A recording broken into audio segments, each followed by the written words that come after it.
Welcome back. This is Jeff Byers, and this is our second video on animating a bouncing ball. Again, this is cartoonish, so we're going to add a lot of squish and stretch on this. We kind of want to emphasize that. I would highly recommend after video 1 tutorial, you go and save this, and I would highly recommend that you use Scene Save As. When you save this ball, it is called the ball. .ma. Now you cannot save it as a MB anymore. You have to save it as an MA. So whatever rig that you use, if it says .ma, there's a reason for that. Sometimes the rigs are so complex that the MB file does not save all of the information and makes it basically you can't use it. You just can't use the rig. It won't. Sometimes it won't even save it. So if that happens to you and it's telling you error and won't save, what you have to do is go to File Types in the arrow and go from Maya Binary, which is MB file, to a Maya ASCII. Okay? So with this particular one, you're going to need to save it as a Maya ASCII. Okay? So go ahead and save that. I already have. You need to save it. So save it, and now we're ready to move on. So let's go ahead and concentrate now and move this over here like this, and so you can see more of the graph editor. Okay? So I'm just moving it by clicking on this edge of the menu and moving that over. Alright, so what's happening here is that it's kind of got a flat edge here to it.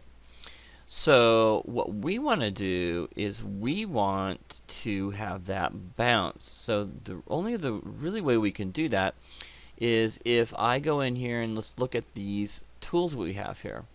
One is called auto tangent, one is spline, okay? The other one is clamped, and the other one is linear, okay? Then we've got our flattened tangents, okay? That's basically what it is now. It's flattened. So if I click on flatten, nothing really happens. If I click on this one, you can see what happens here. Linear tangent. The thing is, I could do that, and it would kind of work pretty good. It's kind of what we want. We want a bouncing effect. We kind of want, ease out and then speed up as it drops, and then bounce back up. So we've got a slow ascension. So we put out, if we were to draw this, we would draw the ball spaced out, and then it would get faster and faster and faster, and then bounce back up faster, and then go to the apex. Okay. That's where it loses velocity, and then we bounce back down again. You can see how it loses its energy, okay, as we go through.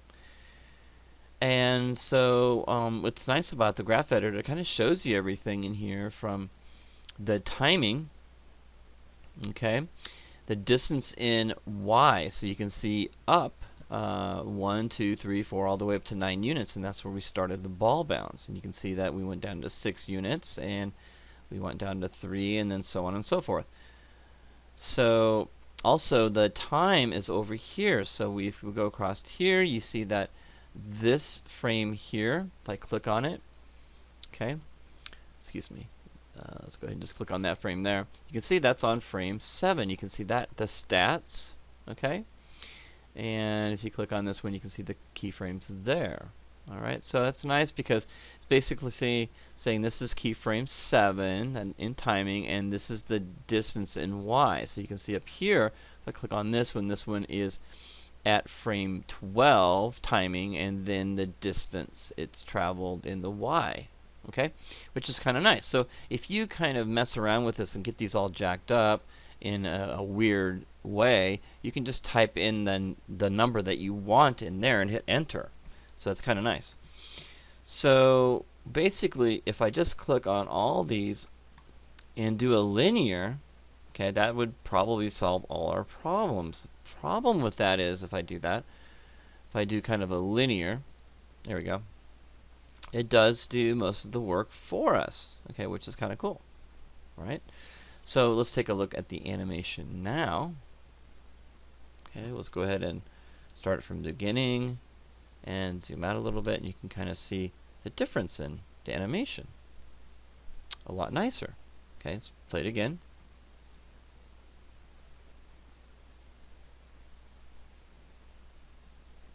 It looks good.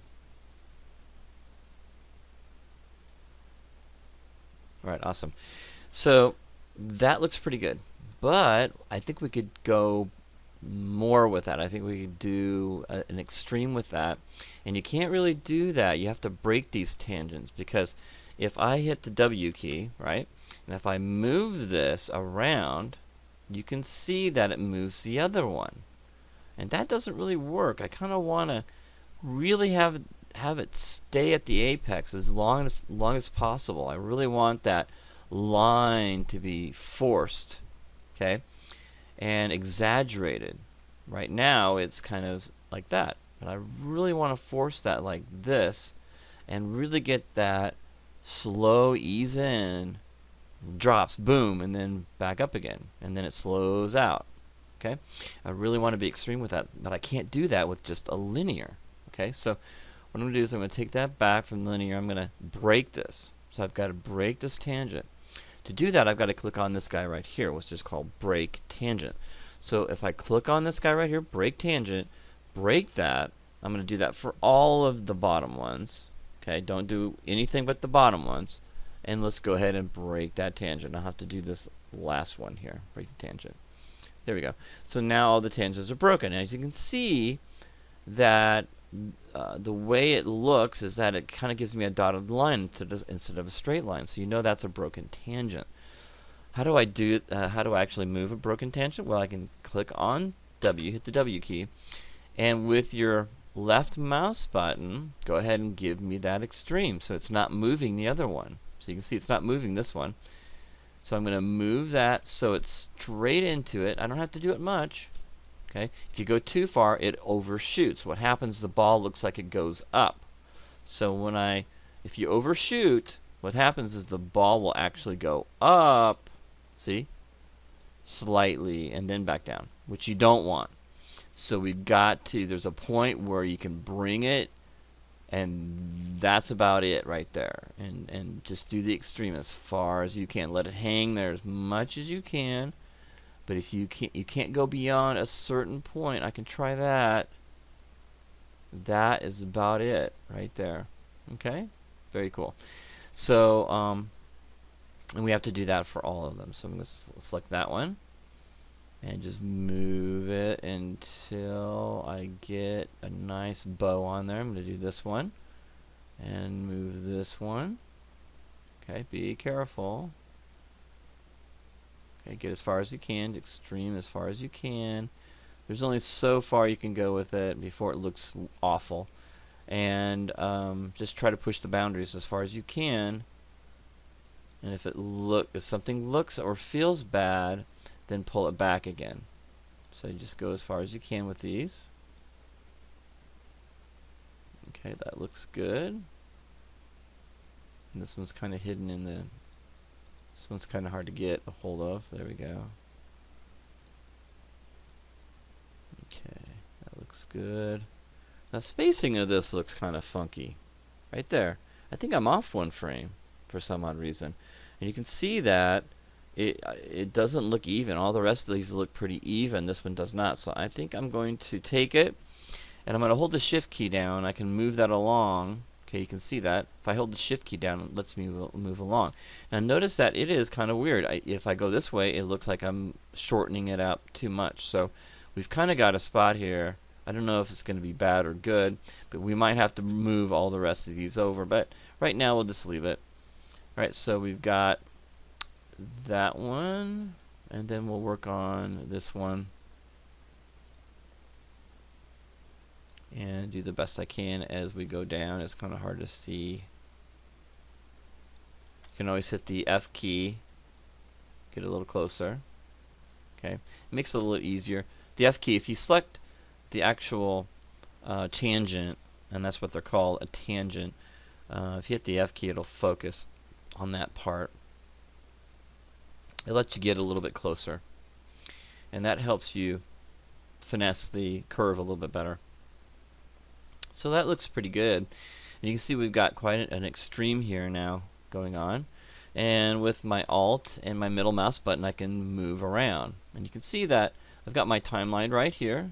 Okay, I can actually play it. And now it starts to, you can start seeing the apex is hanging on there. I really like that, and the bounce is a lot more extreme too as well. So it hangs from the apex down, speeds up, hangs at the apex, really good. And then, so now we've got something that looks much better than we did before. So let's start from the beginning, and let's go ahead and play it. Much nicer. You can see that really got that exaggerated. Okay, let's go ahead and play it again. Great. Awesome. So the graph editor is wonderful. You can never do this in the timeline. There's a lot of cool things you can do in the timeline, and we'll look at those.